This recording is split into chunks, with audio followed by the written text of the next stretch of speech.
नाना पटोले विजय वडेट्टीवार आज दिल्लीला जाणार। दिल्लीतील काँग्रेस हायकमांड सोबत बैठक होणार। बैठकीत विधानसभा निवडणुकीसंदर्भात चर्चा होणार।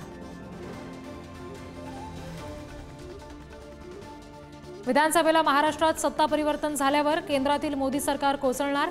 नितीश कुमार आणि चंद्रबाबू सरकारचा टेकू काढणार।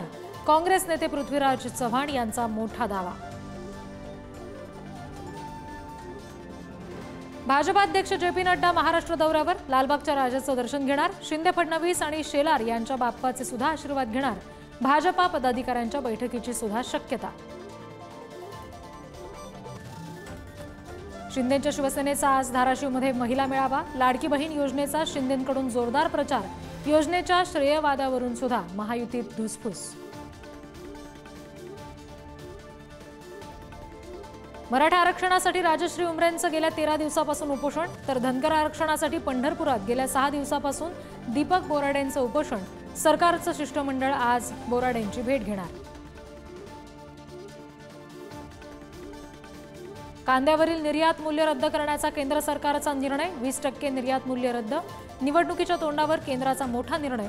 निर्यात मूल्य घटवल्यानं कांदा उत्पादकांना फायदा होणार। भाजपाचे संकटमोचक गिरीश महाजनच संकटात सापडले। खराब रस्त्यांवरून मतदारसंघातल्या तरुणांनी घेरलं। महाजनांना चिखलाच्या रस्त्यातून जायला भाग पाडलं। डबेवाले आणि चर्मकार समाजाचं घरांचं स्वप्न पूर्ण होणार। 12,000 घरांच्या निर्मितीसाठी सामंजस्य करार। प्रत्येकी 25 लाखात घर। देवेंद्र फडणवीसांनी दिलेल्या आश्वासनाची पूर्तता।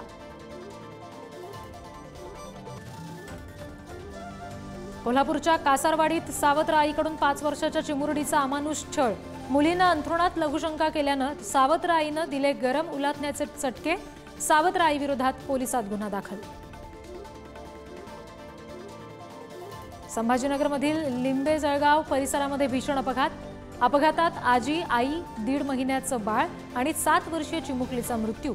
चालक मद्यपान करून कार चालवत असल्याचं उघड। मुंबईतल्या नायर रुग्णालयामध्ये डॉक्टरांकडून वैद्यकीय विद्यार्थिनीचा विनयभंग। तिघांवर कारवाई होण्याची शिफारस, तर सुप्रिया सुळेंकडून सुद्धा कडक कारवाईची मागणी।